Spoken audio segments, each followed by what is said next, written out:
Hello everyone, welcome back to the channel. So in today's video, we are going to talk about one of the use case where we want to list all the Power Automates or flows related to that list. And surprisingly, we don't have any inbuilt way where we can see all the Power Automates or flows across my site associated with a SharePoint list. And you may be thinking that if I just go to my list and then in SharePoint interface, you will see all the flows. No, you would not. You would only see like the flow is directly built using this interface. Then only you would be seeing that Power Automate over there in the list. But if your Power Automate is having association with this list, or maybe some recurrence Power Automate or manual Power Automate is created, then it will not come under this one. So as an admin or as an governance team, you may want to see all the Power Automate related to one list at one single place. So this is a simple app you can build. What I'll do, I can just use my SharePoint site and I can get all lists across this site. And once lists are populated, I can just go to my this list which I wish to see all my Power Automate associated Power Automates, and I'll say get flows. All the flows would be listed. So this is very handy for admins, plus this is handy for developers who are working in multi-developer team. So I just want to check all the flows created by different developers at one single place, then I can very well do that. So this use case, we are going to talk about how we built it, what is the architecture behind it. So this we are going to just take a look. So once the flows are loaded, you can just launch them or go to the details screen of this flow and check or edit whatever you wish to do. So let's get into the details. So as an architecture wise, we are going to take help of Power Automate itself, and where we are going to use this list all flows in the environment action from Power Automate admin connector. And then once we have the Power Automate to load all the flows, we will fetch the full definition of that flow. We'll try to make a match of our list IDs inside that flow. And then once it's matched, then we'll select the Power Automate is associated with that list. So this is the core architecture behind making this application. For the sake of time, I will just walk through the existing built application because building it from scratch may be like boring, and I'll just walk through each and every component so that we can understand. And if you still have questions, then please feel free to drop your comments. I will revert back. So over here, we have this Power App, simple Power App page screen, and where I have just dropped few input and buttons. So that is to capture the SharePoint site.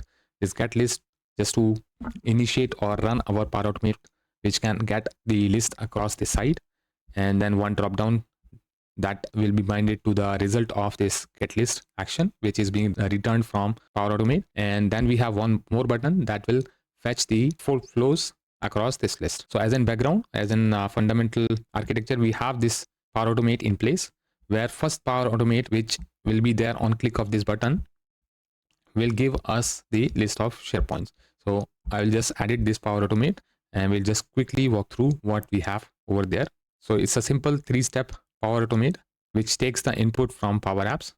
So as an input, free text, and then we use this send HTTP request to SharePoint.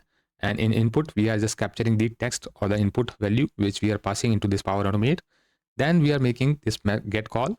And in get call, we are just simply using this REST endpoint, that is API web lists, and select title and ID. So which will give us the title of our SharePoint list and ID, the GUID of our SharePoint list. And once we have this in place, then we return that into one of the variable, that is DDL list. We are directly passing the body of this send HTTP action. So which will give us this title and ID. And once we have this responded back to Power Automate, then on this button click, we are just capturing the result JSON. So this is our Power Automate name, get all list dot run. It will run. It will pass this text input 1, that is SharePoint site URL, and that .ddl list, that is response from our this Power Automate. We are setting that into one of the variable. And once the variable is set, then we just want to collect that into one of the collection. So we use this clear collect function. We set this call list as variable, and then for all the records which we get from this JSON. So this is JSON we need to pass. So you can see like where list JSON contains the ID and title of our SharePoint list, because I already ran this. So that's why these variables are populated. In your case, when you are building right now, so initially you will not see anything unless you will do an initial run. So once we do this parse JSON, we are binding that into this properties, attributes, title, and ID, so that we can just have this call list binded to our this control, that is drop down control. So in this drop down, what we are doing, we are just binding the items as call list that is built on click of this get list. And once it's done, then we are just binding the value which is the title, so that it can display the title of list, but the value, the behind the scenes value, would be ID of our SharePoint list. So I think like till this point we are clear how to get the SharePoint list. So this is pretty simple.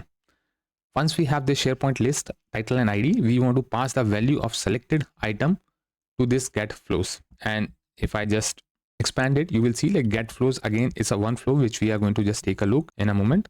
So that get flows dot run, we are passing our text input, that is SharePoint site, and then dropdown dot selected dot ID, which is ID of our list. So it's a GID of our list which is being passed to our this Power Automate. So let's just focus on this part right now, and we will just open our get flows Power Automate. So this is the core flow where the getting all the flows from environment is being done, and then post that we fetch the actual detail of the Power Automate. So over here, so the first action is take the input from Power App. So that is site URL and list ID. So that is the input. And once we have it, then we have this list flows as admin. So if you just do click on action, you can just try to find list flows as admin. So this action would be under category of Power Automate management. So this is the action. So once you select this one, then it will ask the environment. So we have already set this one. So environment is this environment which I'm running into. And in advance, you can just do a top count, or if you wish to limit something, otherwise you are okay. So I'm just getting rid of this one. And now, so once we have this one, this action executed, then we initialize one variable because we want to capture the individual flow definition into one of the string, so that this string can be later on utilized for matching purpose. So we are just initializing nothing complex there, and we are initializing one more that is of type array, so that I can get the matched flows against that list UID into this array. So nothing complex over there, matched flows of type array. Just initialize these two variables, and then you have this apply to each.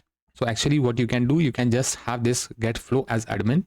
So you can just find this action get flow as admin. Again, it's a part of Power Automate management, get flow as admin. So once you do that, you will see like you are asked to select environment and the flow. So the flow from where we are going to read from the output of our previous list flows as admin. So this one actually gives you limited the flow name and flow IDs only. But if you wish to extract the actual definition of flow, then you have to use this get flow as admin, so that the actual definition entire JSON can be loaded. So you see the same thing being done into this get flow as admin. So environment, select your environment, and then you have this flow name. So flow name, from where it comes from our previous output of this list flow as admin. So as soon as I let me select the environment, I will just select the environment, and as soon as I do this flow and enter a custom value from dynamic, and I will just choose the flow name from my this list flow as admin action. So once I do this, then it automatically binds that to apply to each. So that's how this apply to each is right now. So once I have this get flow as admin flow name, now I will get the full definition of my this flow, particular flow. So you remember we declared one variable, that is flow definition. So this variable we are going to set now in this stage. So over here, flow definition set variable, this is a variable which we created, and it's a type of string variable, and we are setting the property of flow definition which we get from this previous step. So if I click on this one, and if I just search for, you will see like I have like multiple properties from my this previous section of get flow as admin. So you can choose this property, and once you choose this property, we are getting, if I just copy this into Notepad, then you will get to know what actually we have inside this property. I'm just pasting. So get flow as admin, get body property, and we are extracting the definition. So you can construct this very well into expression. So what you can do, you can just get the output from your previous get flow as admin step, extract the property out of body, and then extract the definition. So you can select this one, go to expression, just put this expression and click OK. So it will add the same expression over here. So you can either directly choose from property and then add this definition at last, or you can directly compose this expression. I'm just clicking, removing one of the duplicate one, and now we'll just again go through the remaining flow. So over here, once we have this property extracted, the definition extracted, then we will just do a comparison. Comparison for what? So as we are passing the list GUID as an initial step, so now this input of list ID is being used to do the comparison. So if my extracted definition has this list ID mentioned anywhere, so then I will say, okay, this flow is being used. So that's where like I did this condition. The first condition is simple, that is my flow definition variable, which we just populated in previous tab, should not be blank. So that means flow definition should be there. And once the flow definition is there, with the help of string operation, we are just changing that to lower for the case sensitivity case. Like if my list ID is having some uppercase character, then it should match. So we are just lowering that string, and we are just checking, okay, this string contains the input of text1 underscore 1. What is that? That's a list ID, which we are passing from inside our Power Automate. So if it contains a definition, that means like that list is referenced somewhere. And now we are setting the variable, that variable which we created of type array in previous tab, and we are setting all this information so that we can use this information. So this is nothing but, if I'll just copy that to Notepad, and I'll show you, like this flow name is the output of get flow as admin body property display name. So you can actually start building this one. For example, I need this display name. You can build that from dynamic body at dynamic content, and you can just find the flow display name from this action. So you can keep on adding this one. So flow name is actually the internal ID of that flow. So though like it's same name, but it's a ID actually. Environment, you can keep the environment, that is a part of body property environment name. Environment we already know, so that's fine. And status of that flow, again status can be used from dynamic content, so that is flow state. And the owner in the body property, again we will have the owner name. So you can just extract this body / properties creator and user principal name, the creator of that flow. Important thing, like flow link, because we need to open the flow directly from that, clicking on that gallery next icon. So we want to just construct one link. So over here by default, you know this URL, that is make.powerautomate.com environments. Then from property we have this environment name. So if you open this Power Automate, if you open any of the Power Automate, you will see like how this detail page URL is constructed, that environments, and then you have environment names, then flows, and once you edit any flow, let's say, then it will just append the flow ID to it. So that's the same URL we are going to construct. Flow property, environment name, flows, and the flow name is the ID of the flow and the /detail. So that's how you can construct the URL. And once the URL, you have this all the object constructed, the last and final step is to pass this constructed object to our Power App. So we are just, because we are getting this an object, and we are just returning this object as in free text string to our Power App. So once it's returned, then now the job of parsing comes in, where we are going to read the actual content which are being served from Power Automate to the Power Apps. So you can see like I've again like do clear collect, creating this collection of flows, parsing JSON, which is the output of our Power Automate flow.run, and then flow JSON we are parsing, and now we are just mapping the columns so that we can bind this column to our call flows. So flow name, flow ID, environment, status, and if you wish to bind that to gallery, then just select your gallery, because we have everything, all the records to this call flows. We bound this to call flows, and whatever fields which you wish to display over there, you can just have those fields displayed just like that. So by default, we have this layout of title and subtitle. So we are displaying like this, and you can very well change it to display more information. So you can just select your gallery. You can add an in text label. You can say this text label, let's say I just want to show the status. So I will just use this as status of my flow. So it will say the exact status of my flow. So I can see the multiple other attributes. I can just have that into my gallery added. So it shows this course completion email, and I will just run it. And so that I can just do a testing on any other list. Let's say I have employee list, let's say leave request list. I may be having multiple flows in leave request. So I will just search that. Yes. So with this leave request, I have found 3 flows, and 2 are stopped, 1 is started. So by this, I can see like what flows are associated with my list, and I can take a informed decision whether I should delete this list or to migrate or to move to some other site.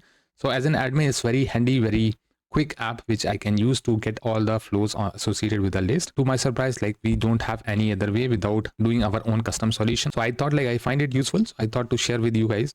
If you have any questions, if you need any quick help on this building out this app, then I would be happy to help. So that is it for today's video.